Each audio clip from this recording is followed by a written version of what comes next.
he was simply able to remember certain principles. These principles may be realized by anyone at any time. It is only necessary that you avail yourself to our contact through meditation in order to begin to re-realize that which is rightfully yours, the truth of the creation and the truth of your position in it. Know ye not that ye are gods? We have been puzzled at times by the inability of the people in general of this planet to be awakened to this simple truth. We find that the state of hypnosis brought about by the evolution of thought of the people of this planet is so great that it is necessary for him to maintain a constant awareness of his spiritual nature with meditation. Man is now in the transitional period before the dawn of a new age. With peace, love, brotherhood, and understanding on man's part, he will see a great new era begin to dawn. UFO researcher John Weldon then offers this question: how credible is it to think that literally thousands of genuine extraterrestrials would fly millions of light years simply to teach New Age philosophy, deny Christianity, and support the occult? And why would the entities actually possess and inhabit people just like demons do if they were really advanced extraterrestrials? Dr. Pierre Guérin, an eminent scientist associated with the French National Council for Scientific Research, concludes that UFO behavior is more akin to magic than to physics as we know it, and that modern UFOnauts and the demons of past days are probably identical. The word demon in Greek comes from the root meaning knowledge or intelligence, implying that demons have access to knowledge and information denied to ordinary mortals. After what happened to me, the communion experiences, I decided that that might be a good idea to accept the idea of the devil just in case that's what I saw. If you look closely at the life of the world, you see the workings of evil in the world. There seems to be a sort of machinery behind it that is far beyond just the accident of human life. You could literally hypnotize a person, tell them that there's a cat in their lap, they will see it, they will hear it, purr, they will pet it and feel it. It's not physically there. You tell the cat to scratch them, you know, and bring them out of it. There are scratch marks on their cheek. A non-physical object under the right conditions can leave physical evidence. I think it's demonic. It's a spiritual power of some kind for which there is no physical explanation. You can't explain it with the laws of chemistry and physics as we know it. John Keel is a world-renowned expert on UFOs and has written numerous books and articles on the subject. A self-described agnostic, he made this statement: thousands of books have been written on the subject of demonology, which is the ancient and scholarly study of monsters and demons. The manifestations and occurrences described in this literature are identical to the UFO phenomenon. Victims of demonic possession suffer from the same medical and emotional symptoms as the UFO contactees.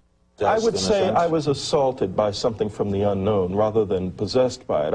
I hope that I was never possessed by it, although there are those who might disagree with me. And I don't think it was something out of craziness. If it came out of my mind, it came out of a part of my mind that is universal to us all. Like Stryper, there are thousands of others who have also sensed something evil and demonic. Something is here, probing people, inspecting them, planting thoughts in their minds, and manipulating their bodies. I do know from different things that is still occurring within my body that I'm still being visited. The United States Printing Office issued a 400-page publication entitled UFOs and Related Subjects, an Annotated Bibliography. The author was the senior bibliographer for the Library of Congress, Miss Lynn E. Cateau. During her research, she read over 1,000 articles, books, and other literature. She summarizes her findings in the preface of the bibliography. A large part of the available UFO literature is closely linked with mysticism and the metaphysical. It deals with subjects like mental telepathy, automatic writing, and invisible entities, as well as phenomenon like poltergeist manifestations and possession. Many of the UFO reports now being published in the popular press recount alleged incidents that are strikingly similar to demonic possession and psychic phenomenon that have long been known to theologians and parapsychologists. This document was compiled for the United States Air Force and is now in the Library of Congress. Dr. Jacques Vallée has addressed the United Nations on UFOs and was the model for Lacombe in Steven Spielberg's Close Encounters of the Third Kind. He is the author of 8 books on UFOs and has been widely recognized as the premier investigating scientist in the realm of UFO research. In his book, Messengers of Deception, Vallée says, an impressive parallel can be made between UFO occupants and the popular conception of demons. And in his book, Confrontations, he writes, the medical examinations to which abductees are said to be subjected, often accompanied by sadistic sexual manipulation, is reminiscent of the medieval tales of encounters with demons. He also made this statement, I believe that when we speak of UFO sightings as instances of space visitations, we are looking at the phenomenon on the wrong level. We are not dealing with successive waves of visitations from space. We are dealing with a control system. And he states, UFOs are the means through which man's concepts are being rearranged. They are engaging in a worldwide enterprise of subliminal seduction. Jacques Vallée, at least at that time when he wrote that book, was an agnostic. Interesting that he comes to basically the same conclusions I do as a Christian from my research. And he said about UFOs, they're real, but they're not physical. They're messengers of deception. And this was based on his research of about 20 years. They seem to be psychologically preparing, setting us up for some ultimate delusion that is too horrible even to imagine as yet. I would agree with that. Dr. I.D.E. Thomas is one of a long line of Welsh preachers. He is currently the senior pastor at the First Baptist Church of Maywood, California, and has authored several books which have enjoyed wide circulation. In his book, The Omega Conspiracy, Dr. Thomas explains the phenomenon of unidentified flying objects and offers an explanation that could identify the beings who operate them. As incredible as his explanation may sound, let us regard the ancient saying of Heraclitus, who 500 years before Christ said, because it is sometimes so unbelievable, the truth escapes becoming known. The answer to all this and the clue to this cosmic riddle may be found in the ancient book of Genesis.